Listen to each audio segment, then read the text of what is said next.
name is Lori Thomas, and I am the Executive Director of the UNC Charlotte Urban Institute and Charlotte Regional Data Trust. It's my pleasure to welcome you to our second virtual conversation leading up to our annual and in-person event at the Dubois Center in Uptown Charlotte on November 17th, the Schul Forum. This year, we return to the theme of economic mobility for the Schul Forum and these two virtual conversations.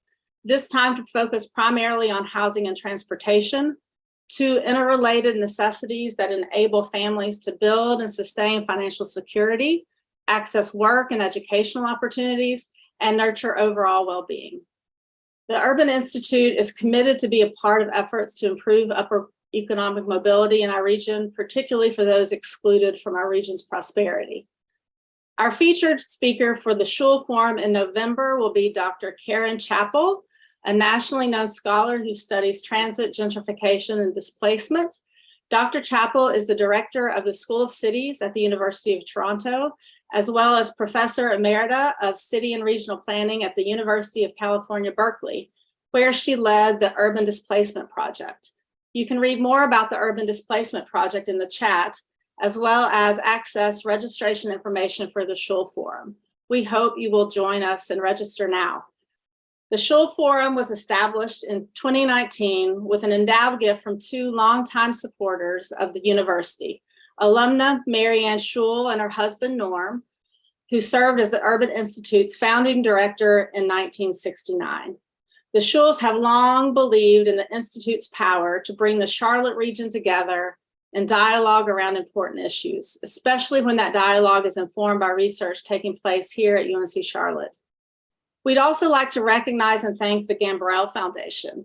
The Gambrell Foundation has made a multi-year commitment to support economic mobility research at the Charlotte Urban Institute and UNC Charlotte through the Gambrell Faculty Fellows Program, which funds faculty research on economic mobility to benefit our Charlotte region. With these online conversations, we're pleased to highlight some of the Gambrell Fellows' work alongside local and national leaders. In September, we had our first Schul conversation about gentrification and displacement.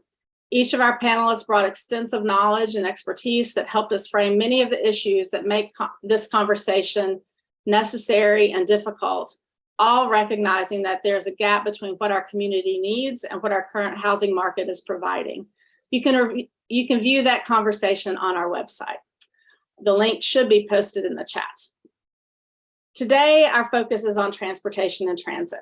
How can Charlotte meet its goals for a more equitable community as we invest in transit options that policymakers hope will make it not simply easier for people to move around, but also to move up the economic ladder?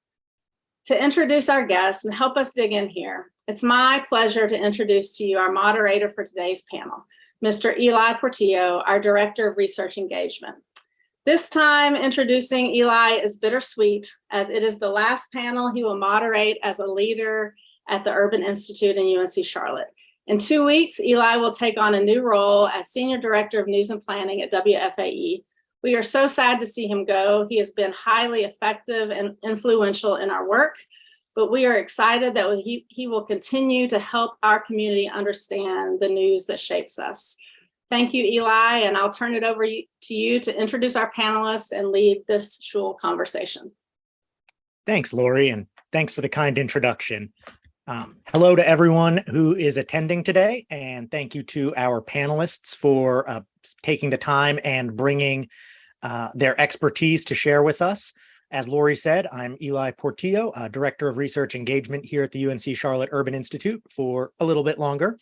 I've spent over a decade as a journalist in Charlotte, and one of my favorite topics to cover has always been growth and growing pains. And if you've spent any time in growing Charlotte, you know that traffic is a constant source of tension and one of those pains as we grow.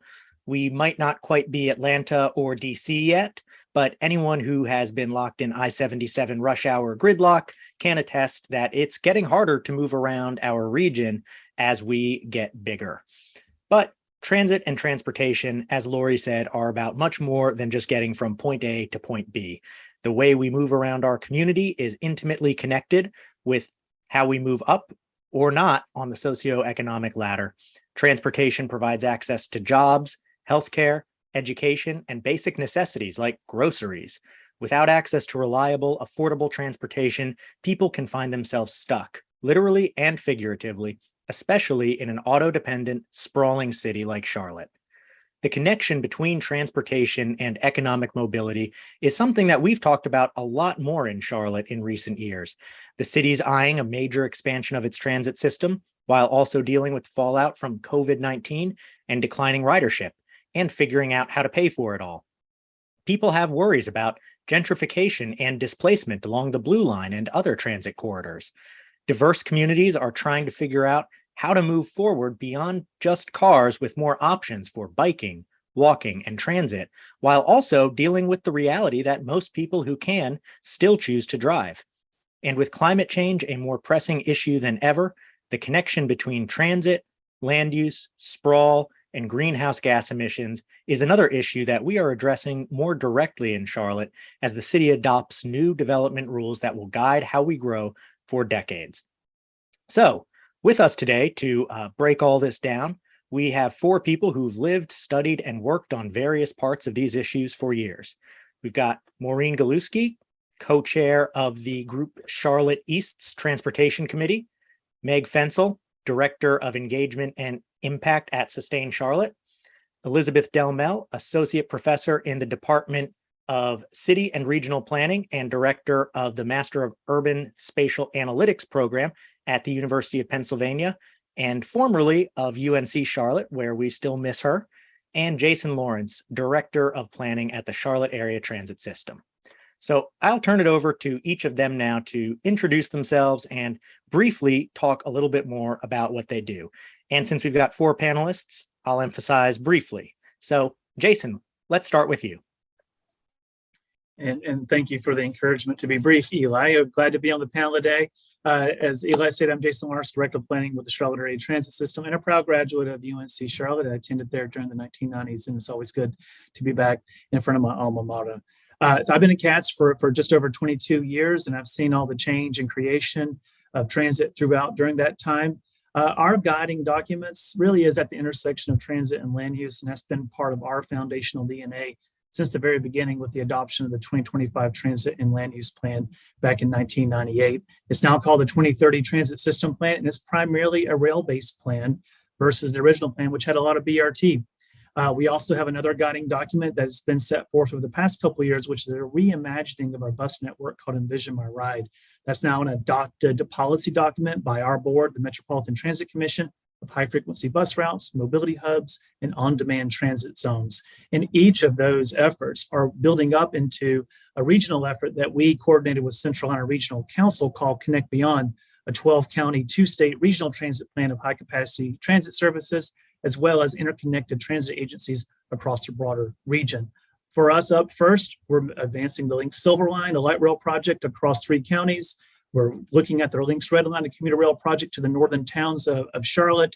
We're also looking at redeveloping the Charlotte Transportation Center into a new mixed-use, modern mobility hub in the center of where the Lynx Blue Line and the City Lynx Gold Line streetcar come together. And I'm happy to be here today. Thank you. Great. Meg? Hi, thank you so much for having me today. Sustain Charlotte is a nonprofit organization, and we advocate for more equitable land use decisions in the Charlotte area, as well as for more equitable transportation investments to be made so that people can access a great quality of life regardless of whether they own a car. And I'm especially excited today to share some of my perspective as a staff member at an organization that is helping to facilitate a coalition of more than 60 organizations called the Charlotte Regional Transportation Coalition. And we recognize that there was a need to make a major transportation investment so that people can walk and ride bikes and ride public transit, and that we can really build that network in a streamlined and fast way to keep pace with our growing population. And we started having conversations with Charlotte East, the North End Community Coalition, the West Boulevard Neighborhood Coalition back in 2019, and we launched the Charlotte Regional Transportation Coalition in 2020.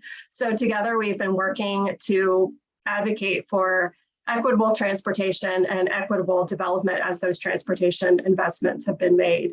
So we work on comment letters on transportation and land use policies and plans and budgets. And we also really work on equipping our members to speak to their decision makers, whether that is government staff or elected officials, and make sure that their voices are being heard as transportation and development decisions are made.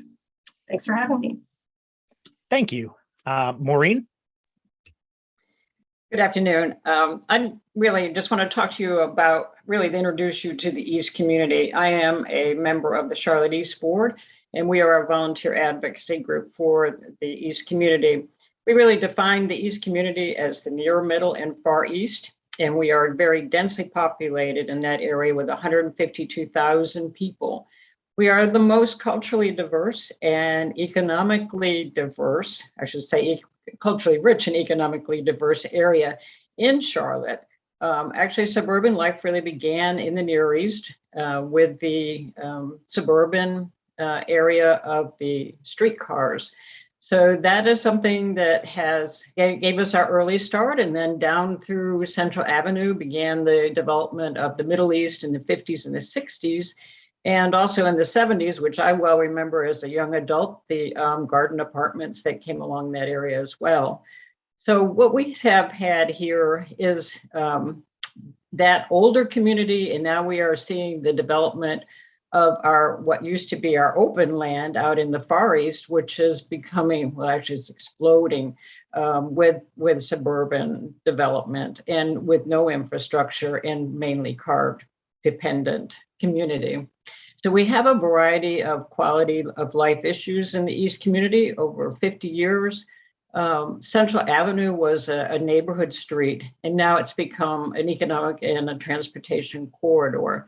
And then we have Albemarle Road, which is a state road, but it also serves the needs of many established neighborhoods that sit behind those shopping centers on Albemarle Road. And it's also a commuter corridor. And it is ranked, there's actually 3 miles of it that is ranked as a Vision Zero, a high risk Vision Zero by CDOT. So then we have Independence Boulevard, which is a state highway, and that really is a physical barrier that divides the East community and is completely car infrastructure with no other alternative transportation. So over the last 50 years, there has been a lack of infrastructure reinvestment in the Near and the Middle East. And then the greater East community has a higher percentage of individuals that don't own cars, and they are dependent upon alternative transportation, such as biking, walking, and bus. Thank you. Thank you. And last but not least, Elizabeth.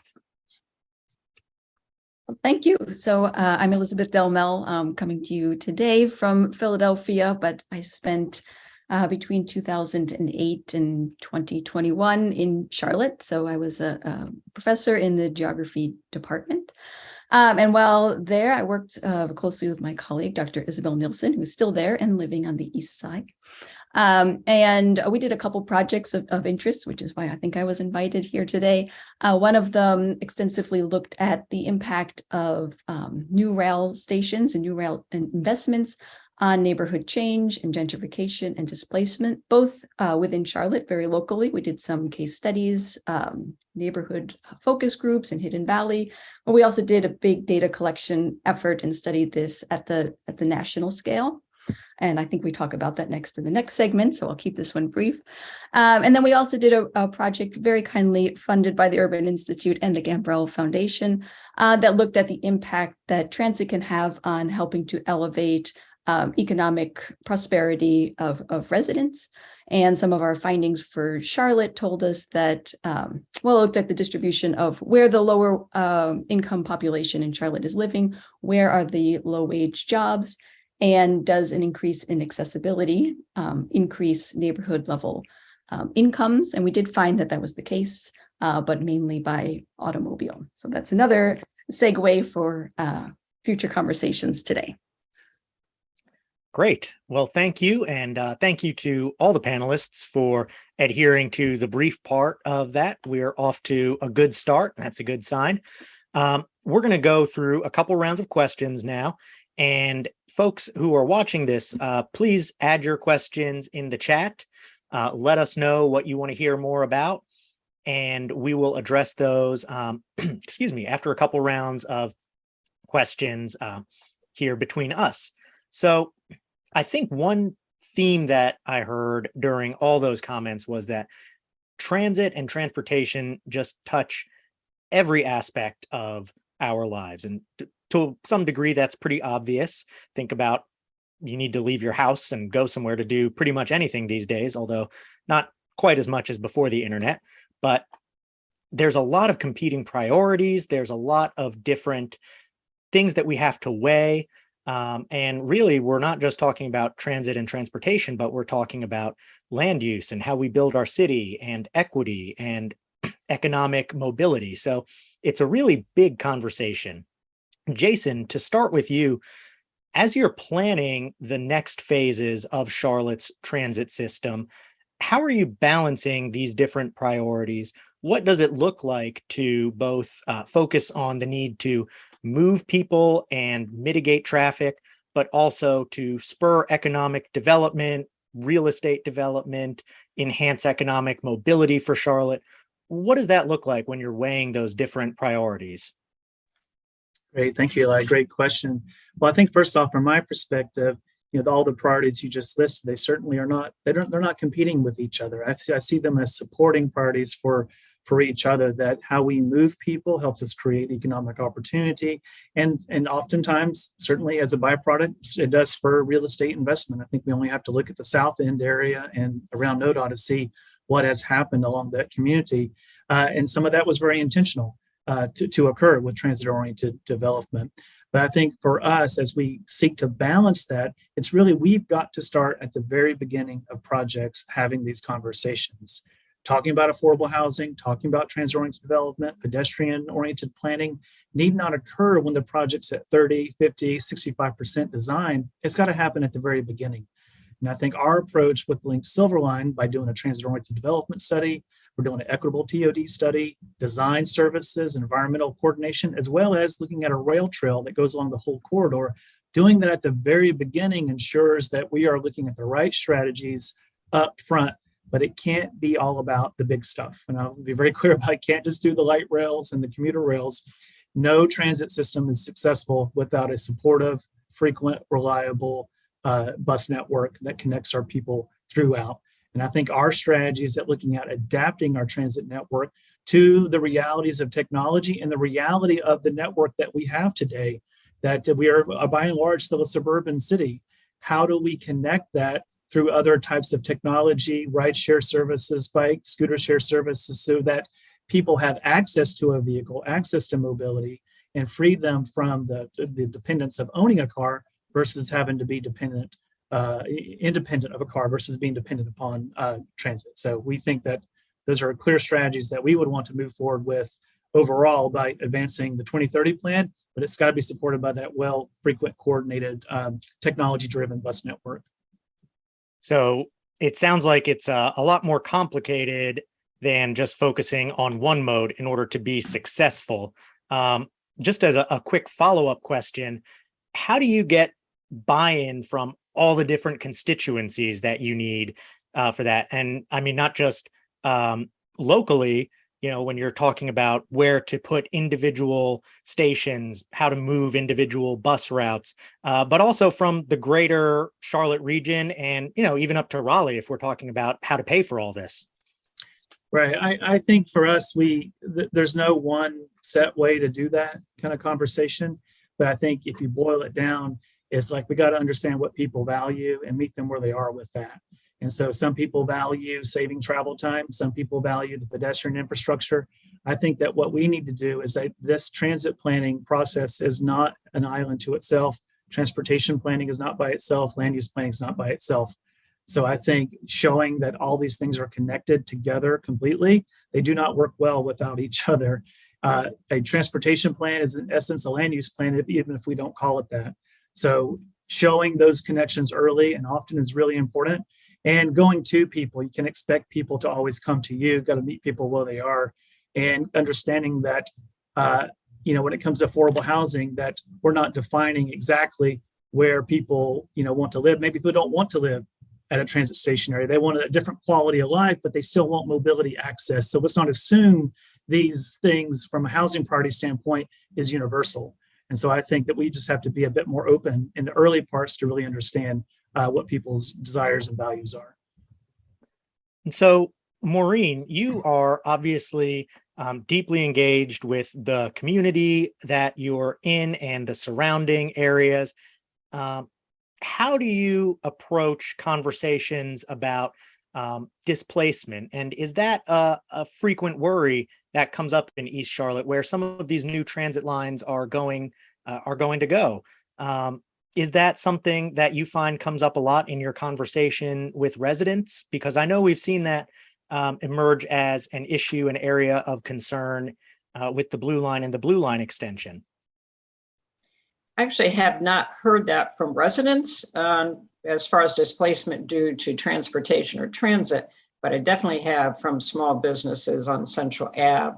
And I think that is something that is, when you look at the number of small businesses located along Central Avenue, most of them do not own their properties. Many of them are immigrants and own businesses. So there is a delicate balance there because they see that economic development that comes along with, say, the Blue Line as a risk, as a potential for pushing them out. We've got some examples within the East community, and when you look at what's happened in the Near East, we have, landowners and building owners that actually have had properties that maybe they haven't really given a lot of attention to as far as upkeep.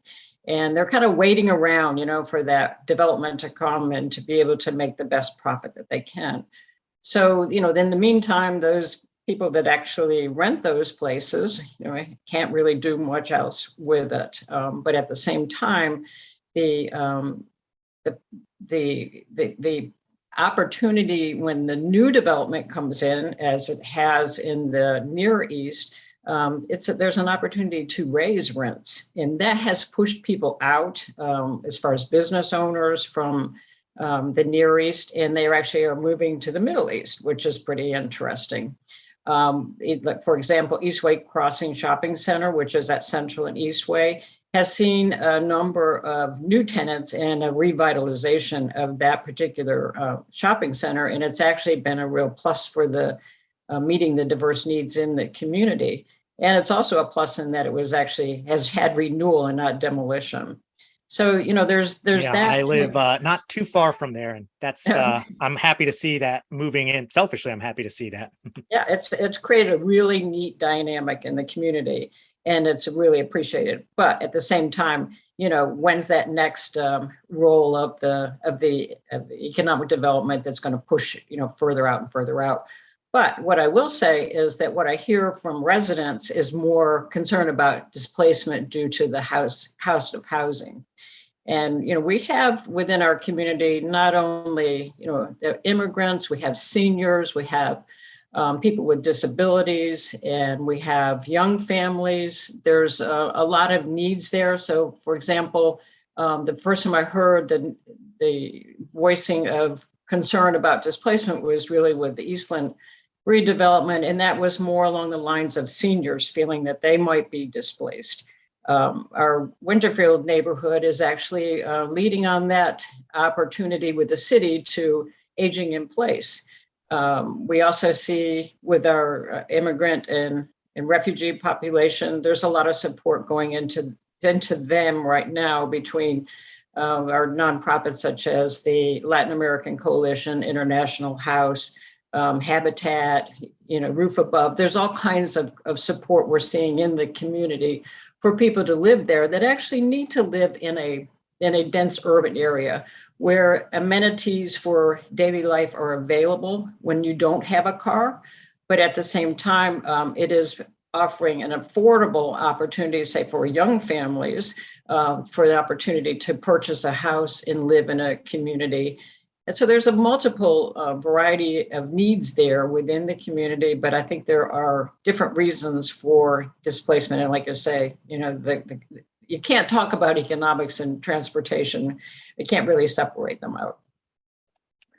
So, Meg, one interesting thing I heard there was, Maureen highlighting that a lot of people, might see more transportation and transit options in some way as a threat, whether that is business owners who are worried about displacement because there is an opportunity for landlords to raise rent, or other reasons. And I think in spaces like this, we kind of approach things from the default position of, transit good, when we're talking amongst ourselves here.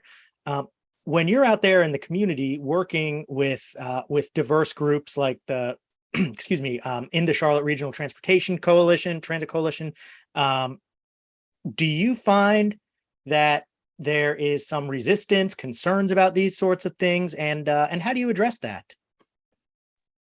Sure, there certainly are concerns. When investments are made in a community that make it easier and safer to walk to dining, to ride a bike to work on the Greenway, to ride public transportation to an event in Uptown and not have to pay for parking, that community is going to become more attractive. It's going to attract new residents and new businesses. So the question really is, what are we as a city and as a community going to do to make sure that the residents and the small businesses that have helped to build that community into what it is, into an area that was even attractive for placing public transportation and transportation investments, what will we do to make sure that this involuntary displacement is not happening? I like to talk about transportation as investments, not amenities, because we all deserve the basic access to opportunities should not be an option.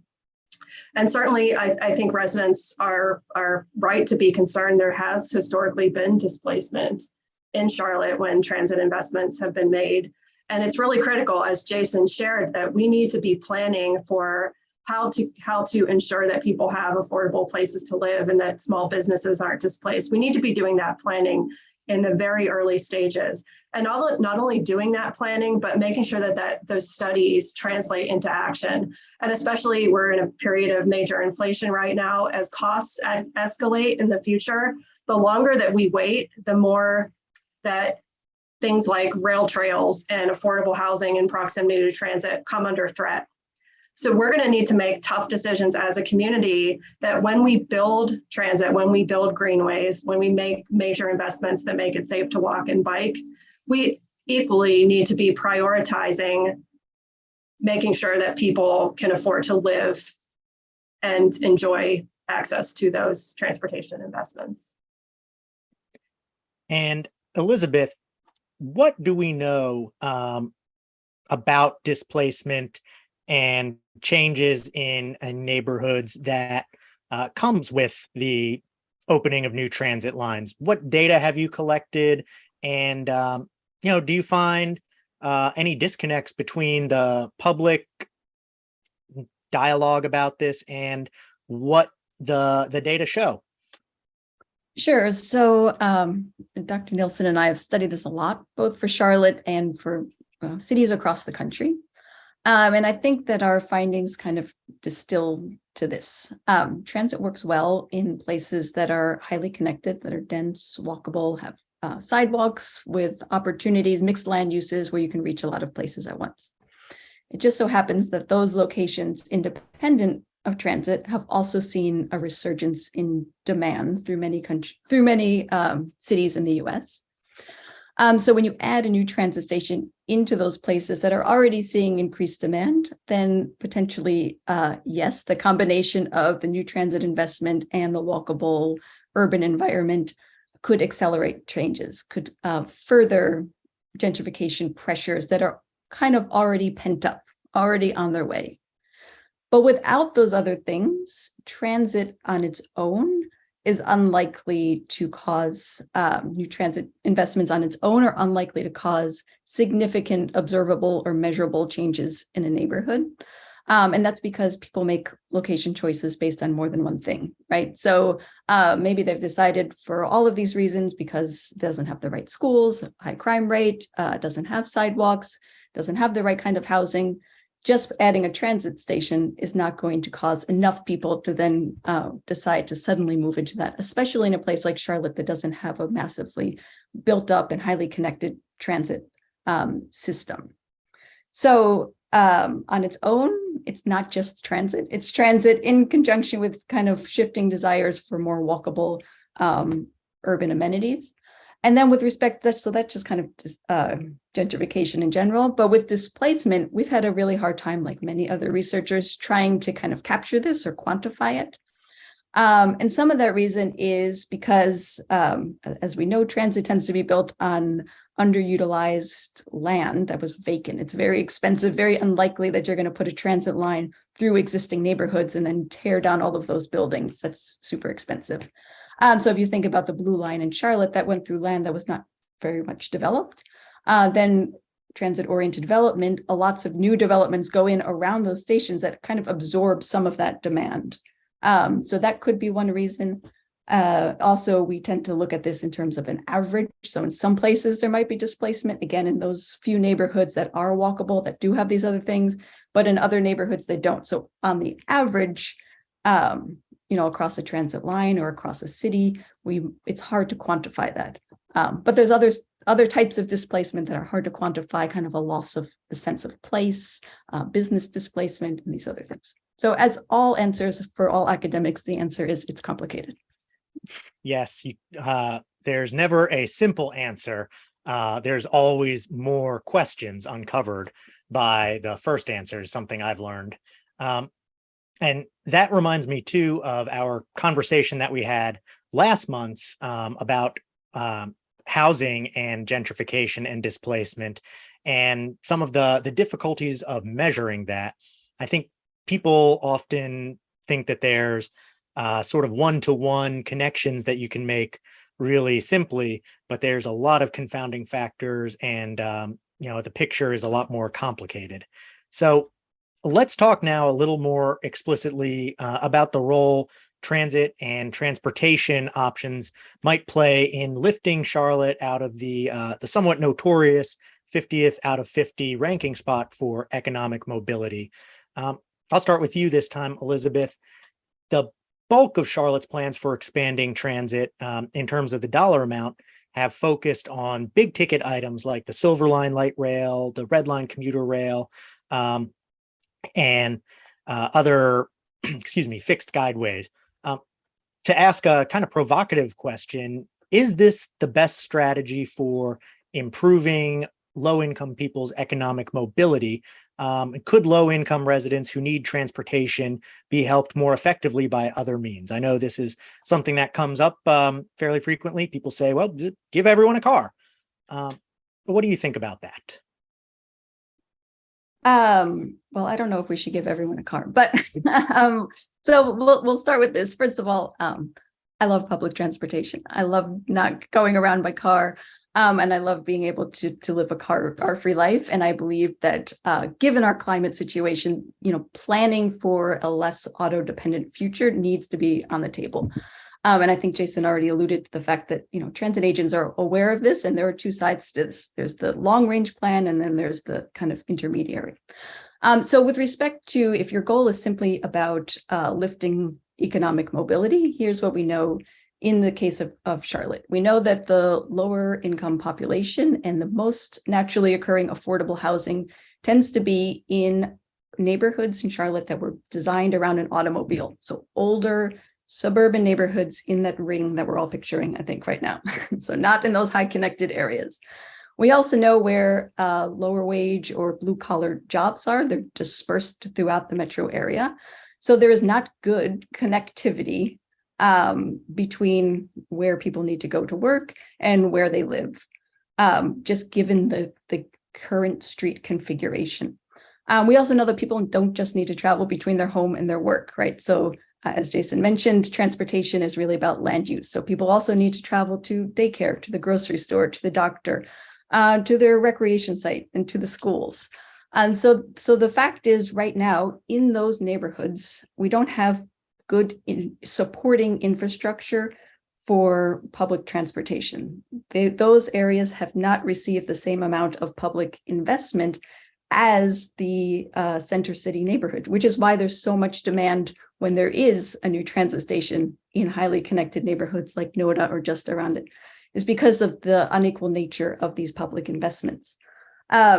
So if it were me, if you were to give me one time somebody asked me if I were to have a magic wand, which is why I'm fortunate I'm not actually Jason and I'm just the academic. I think that the priority should be to kind of level out these years of unequal investments. Take all of that money from maybe the plans for the next light rail and instead invest millions of dollars in sidewalks and bolstering that supporting infrastructure. If you can't walk safely to the bus, then how can you get around, right? So these are things that are not easy, and they're kind of long range plans. As Jason mentioned, until you get the supporting sidewalks, land use mix that you need to make these kind of low density neighborhoods transit friendly. Maybe some ideas of car sharing, on demand bus transit services. Those are some other options. But certainly if you live in a neighborhood that was designed for an automobile in Charlotte and you do not own an automobile, you're at an extreme disadvantage, no matter how many buses you add to the street, just given the history of how the city was developed. And I want to give other panelists a chance to weigh in on that question, offer their perspective. I'm happy to share a few thoughts, and I really appreciate a lot of the points that Dr. Delmel made about just the difficulty of living in a neighborhood that was designed really solely to be navigated by car. This is a lot of our neighborhoods that were built between the 1950s to 80s and even into the 90s, where there was a lot of cul-de-sacs and a lot of winding streets where there's very little connectivity between the streets. As Jason could tell you, it's very hard to run high frequency public transit on a fixed route in those areas because the population density is low. And combined with that disconnected street network, it results in a very long trip time and usually few passengers per trip.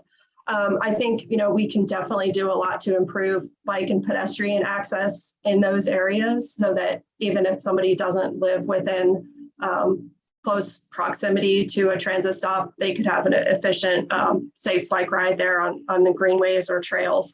And also, I just would say a car is a tool, just like a hammer is a tool. I can use a hammer to build something, or it can be a liability if it's being used to break something. It is difficult to access opportunities in many parts of Charlotte without a car, but also if we want to grow in an equitable way, we need to make sure that car ownership isn't a prerequisite to fully participating in society and accessing opportunities. So the median income household in Charlotte spends 29% of their income on housing and 22% on transportation.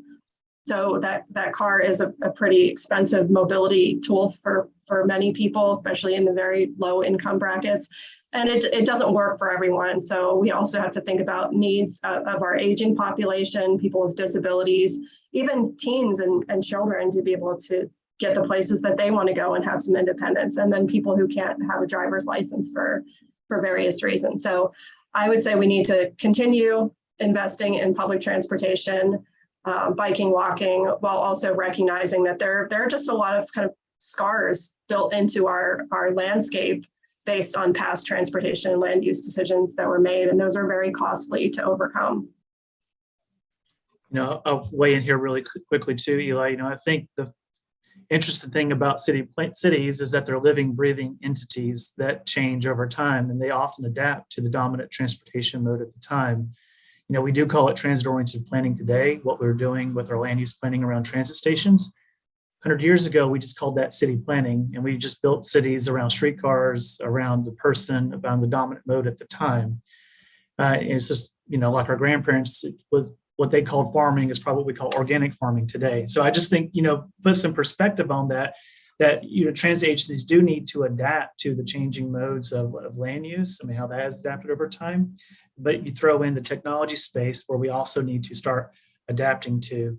And to the question of, should we just put the money into the bus system, or do we, invest into light rail? It's not, in my mind, it's not a zero-sum game. These light rail projects take many years of planning and environmental considerations. Well over a decade goes into each of our projects that we built. So you need to do advancing the bus and improvements to that system during that time while you're planning for the higher capacity, because no mode of transportation can meet the capacity that a light rail can do in a dense urban environment, or commuter rail, or any of the other higher capacity modes of transit. So to me, it is doing it all, but in a balanced way. That's what we did with the first sales tax back in 2000. Our first 6 years, we greatly expanded the bus system while we were leading up to the opening of the first Blue Line in 2007. I would just like to add to that, and that is that transit isn't it by itself as far as lifting people out of the lower economic levels and improving economic mobility. For example, in the East community, we are considered a small business entrepreneurship type of business engine. And we have very few businesses in our community that actually pay a living wage. So being able to actually stay in your community and have a job is also important, because life happens. You mentioned a daycare, or maybe it's elder care. I mean, there are responsibilities at home. And although we have our light rail set up to go to to work centers, it's not the ideal to just export an entire community's population of workers for better jobs outside of their community. Thanks. I think that is a good question that also, or a good answer that also emphasizes that we're not just talking about moving people, but also where do people need to move to? And if all the jobs are widely dispersed, and especially as Elizabeth said, if low income jobs are much more widely dispersed, and they'll be inherently less serviceable by transit. Maureen, you also touched on something I wanted to ask about a little more, which is, the nature of a changing part of town. As you said, the first suburban area in Charlotte, kind of, if you look back at the 70s, really the center of garden apartments and a lot of things that were pretty different at the time then. Katz piloted a bus-only lane on Central Avenue for about 6 months for the number 9 bus. I think that pilot highlighted both a way to improve the city's busiest bus route and the fact that East Charlotte in its development patterns remains very auto-dependent. So how do you balance kind of that transition and the desire for there to be more modes of transportation with the fact that the built environment doesn't change that quickly? And, it's a very suburban environment where most people who are able to move around still by car still choose that. Well, I mean, ultimately, the problem is our car-centric city. And, 50 years of greater than 50 years of habits are really hard to change. So I think for those of us that have been engaged in transportation and transit, that we are keenly aware of the impact that has on, or will continue to have an impact on, our ability for our communities to be livable. So I think it really begins with better communication about, life-changing pilots and how to navigate change. So I think if we stop and think about, imagine that, the main road that you use every day, you wake up on Monday morning, you're heading out to an appointment, and you drive up there and the lane's been painted over. You don't know where you're supposed to drive. There's confusion, there's chaos. So that is a real negative that ends up staying in the minds of people. And then we have the task of trying to make it a positive, to make it changeable. That's really hard to do. So it's a lasting impression. But I think that transportation options, when in our community, we have to have those transportation options to be able to get to schools of higher learning, to be able to have jobs with good paying wages, to get to the healthy food, to get to medical care, to just enjoy recreation and improve quality of life. So essentially, change is hard. But I think better messaging from our leaders about the big changes that are going to impact our lives for the big picture is so critical. I think the advantage of being able to say, what we've been talking about is that if you're in a car alone and you're driving next to a bus, that represents 35 cars that are not on the road. That bike lane that's sharing that bus lane, it's one more car that's not on the road, and it's a safer option for the person on the bike. And they may be more likely to utilize the bike instead if they have that safe option. But I think there's other things that really play into this. And then we start talking about the congestion equation. So if you actually have, this is something that drivers have control over. If we could actually reduce one trip a day that is more walkable than getting in our car and driving to we can make an impact. So I think within the what we have found with Charlotte East, we've been doing a survey on connectivity. And the one thing that has stood out above all is that people want to walk and bike more. They want for connectivity, not just for recreation, but they want safer options and they need the infrastructure. Those are the things that are really important to people that want to make a change here. But I think it's imperative that we support the improvements for the more frequent, the more reliable, and really efficient navigation of public transportation and provide that safe infrastructure for alternative transportation options such as biking and walking.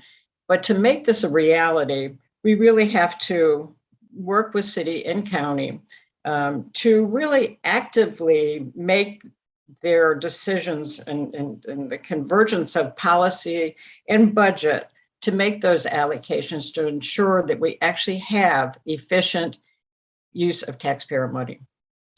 But with these improvements, I think there's also, we got to stop and think about what does this mean to the person that depends upon public transit? We know their transit is longer. It adds several hours to their day as it is right now in Charlotte.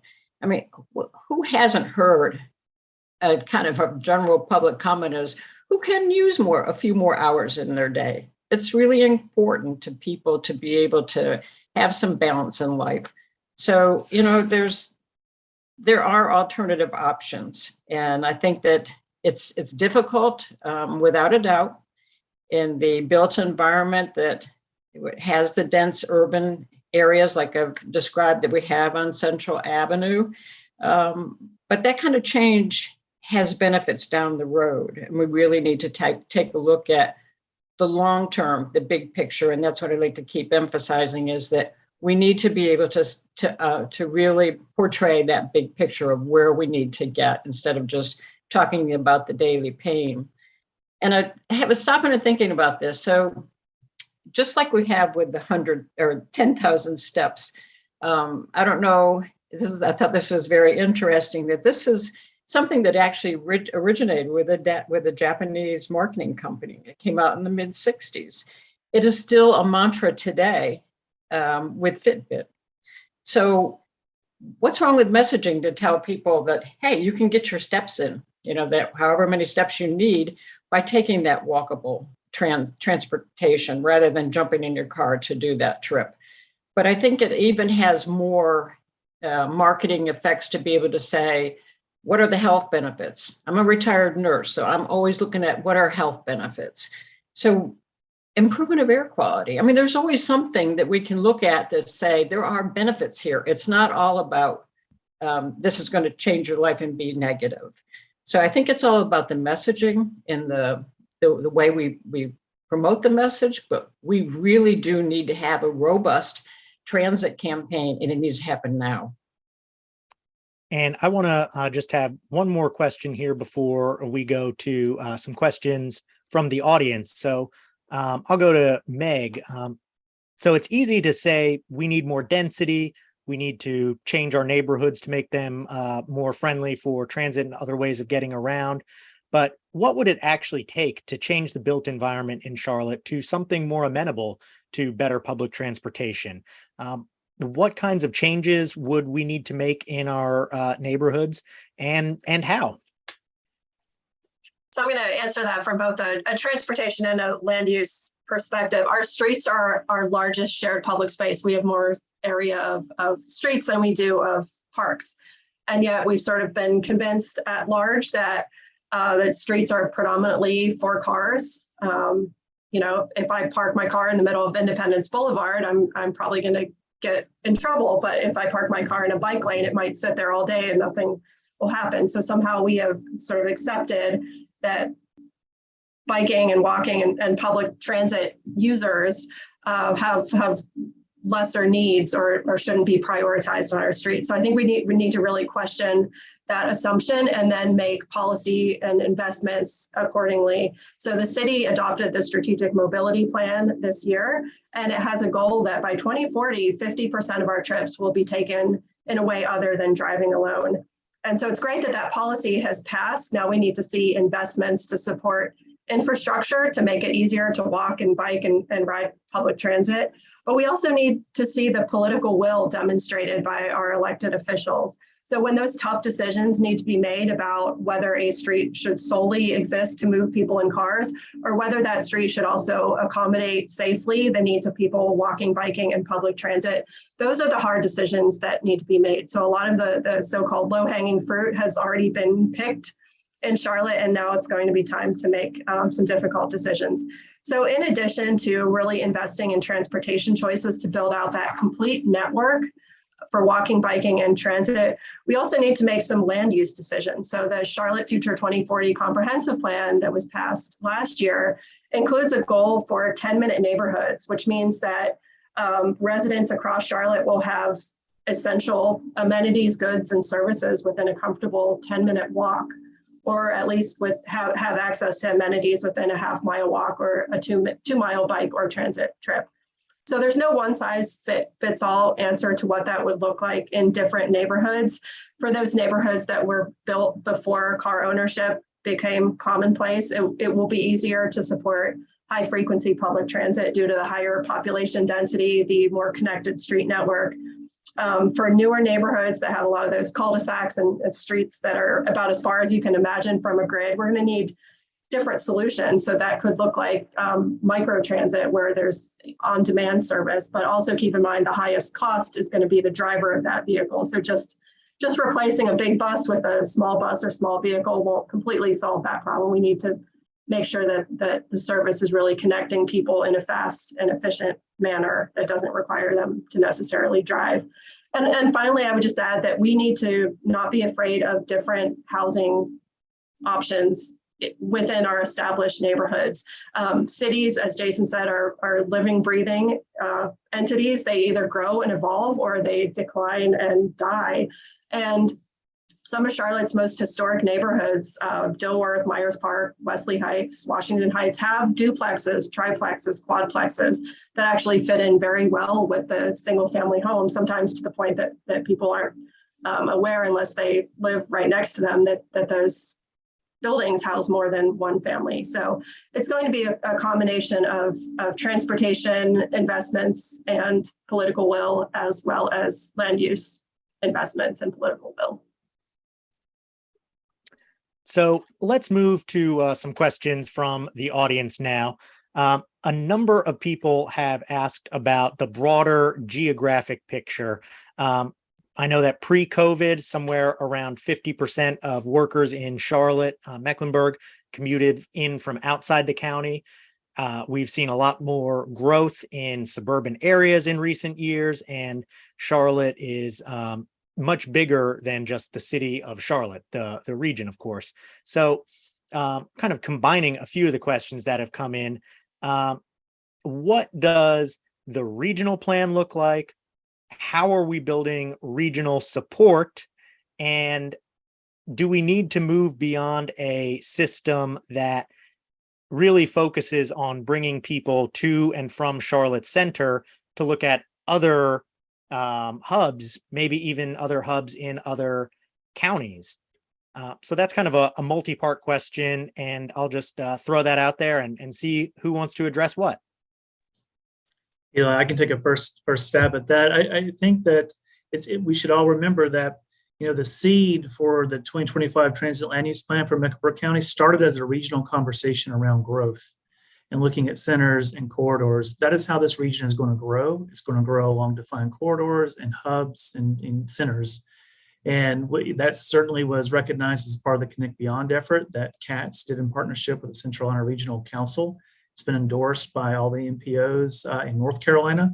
And we are advancing that plan with Central Line. And I think those conversations around hubs, about coordinating with the 7 different transit agencies that are across our region is going to be key to that. How do we coordinate technology-wise in a single coordinated app? How do we fund services across county lines? People live in geographies, but they don't stay in a geography. They travel across. And so we need to, from a lot of standpoint, from a transit planning standpoint, need to take our border blinders off and start thinking through this in a more holistic manner. And that certainly, I think, is key to our future. Anyone else want to weigh in on that?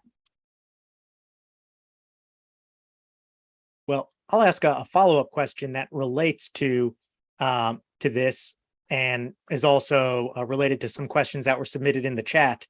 I guess the elephant in the room is how we pay for all this, and that elephant gets a little bigger if we're talking about a more regional vision, a regional system even that crosses jurisdictional lines. So what are the latest prospects to raise the funds that we need for this multi-billion-dollar plan, and what might it look like to fund and run a system that goes beyond the city or county borders? And I don't know, that might be a Jason question again, but if anyone has thoughts on how to do this, I'd love to hear those too. So for us, I think it starts with updating visions and plans in line with what the community and the public wants. As I stated earlier, the original plan was primarily a bus rapid transit plan with 1 light rail line to the south, 1 commuter rail line to the north. And over the years, the public has very emphatically told us what type of transit they would like to see. And so that has resulted in a primarily light rail based plan across 5 corridors. And we've heard that across the region as well. But also, we're hearing a lot more today is a greater need for more frequent, reliable, and connected transit services in the form of bus service and BRT. And so I think from our space and the space that I work in is getting that teed up so that we have a community supported plan, because without a community supported plan, there's no hope for getting any kind of funding in place. And so that's what we're doing. And then we're reaching across the county, across borders to build relationships with our partners in other areas to have a coordinated plan so that we're ready. Because if we wait for the funding to be here or wait for a funding package to be ready and then do the planning, we'll be far behind. So for us, it's getting those things teed up, making sure the values are set in place, and then the conversation of how that gets funded will be discussed in other spaces. So this is a conversation that has generated a lot of discussion among our Transportation Coalition members, and the prospect of paying an additional sales tax when inflation and living costs are already high is not popular with many people. While we also recognize that the benefits of a connected network for walking and biking and transit would be tremendous. To share principles of safety, efficiency, affordability, dignity, and accountability and transparency in that process by advocating as a coalition. And I think members will be much more likely, members of the public and of the coalition will be much more likely to support a major investment if they genuinely understand that their needs will be met in that process. And our current system for people who don't own a car or choose not to drive is pretty bleak. And just as an example, we really need to invest in our bus system in Charlotte. We have a shortage of transit operators, and this is not unique to Charlotte. Almost every transit agency in the country is facing this. So it's not a unique criticism of Charlotte. My bus number 16 used to come every 15 minutes. Now it comes every 30 minutes. So it's It's reliable. I know when it's going to come, but it is not frequent. I have the privilege of owning a car. So for me, taking the bus is a choice. But if we only rely on the existing funding source, we are not going to be able to make that huge investment that we need to really transform our transportation system. So the cost of doing nothing and maintaining the status quo is extremely high. And I think it's a price that we can't afford to pay. And Eli, if I could just one quick follow up to that, I think it is important to note that many transit agencies across the country are facing with this challenge right now, as Meg has stated, and we're all short on funding for our aspirational plans. But there is a unique opportunity right now, really a once in a generation opportunity to leverage the federal investment that is coming to transit over the next coming years. And so for us, being able to be competitive means that we're ready, that we've done all our environmental clearances, so that when the ask does come to fund those projects, that we're ready to leverage those federal funding. So it's really critical that we have a moment here as a region to take advantage of what will be some pretty serious federal investments nationwide. But we're competing as a region with the Nashville regions, the Dallas regions, the Denver regions. That is our competition as we look forward to leverage those federal funds. I'd just like to weigh in and say that when it comes to the regional, I really am an advocate, and I'm also a member of the CRTC. I am an advocate for that regional. I mean, it definitely improves your ability to obtain federal funding for the bigger connectivity that you go for. But we can also look at it from a local level. And that's why I say that we really need to be working toward that breakdown of the silos between city and county as to how you can kind of put together funding on a smaller level. I mean, if you look at right now, the CDC actually has a 2027 initiative to get Americans, 27 million Americans more active. There are grants out there. There are possibilities when you look at the connection between health and mobility, between the health department and transportation department of the city. So I think we have to really be looking for every little piece that we can put together to cobble this big budget that needs to be, and not just look at one pot of money. So we're at 1 p.m. I know some people will have to drop off, but we can stick around for a few more minutes and answer a few more questions. So no worries if you have to go, but I think we'll stay and just take a few more audience questions. One question here was directed at Dr. Delmel, and that is, what changes do you see in urban travel caused by the pandemic, and how do you see that impacting transportation investment decisions related to economic mobility in the future? Obviously, COVID's changed a lot about how we work, but there are still many people who are working in person, and many lower wage jobs are in person. So what do you think about that? Well, I think you kind of just answered it there. There you go. Yeah, so many people who now have the opportunity to work from home at least a few days a week are also the people who have the privilege to own a car and may choose not to ride public transportation. So I think that's causing some of the declines in ridership that cities across the nation are seeing. So both a decrease in people traveling, and people might just say, well, okay, I'm choosing to ride my car. It's a more comfortable option. I don't want to get sick. So that leaves, the most vulnerable who need to get to work each day, who may not be even working, a 9-to-5 day. Often these lower wage jobs are around the clock. Think about Amazon warehouses and so on. They're dispersed further away. So kind of they're hit by this double-edged sword. They're the victim of declining ridership, which leads to less frequency. Transit agencies are strapped for funding and are dealing with all these things. And then they are the ones that need to get to work and are dealing with less reliable bus or transit frequency. So again, that comes to these ideas of what are some other creative solutions, and just the reality that we can't just keep punting these problems down the road and say, well, wait until we've got this big transit system built out, because that's going to take ages. Right? It takes forever. When I moved into my house in Davidson in 2008, I bought it because it said the red line is coming, and it's still not there yet, and I've moved. So, I mean, right, if we want to prioritize and not further disenfranchise people who are living in poorly connected neighborhoods, we need to come up with some creative ideas on how we can service this. I know we talked a lot about micromobility. I know that the city of Minneapolis just started a pilot on-demand mini bus service. I mean, these are also hard to scale up, as we just heard, because you also need drivers.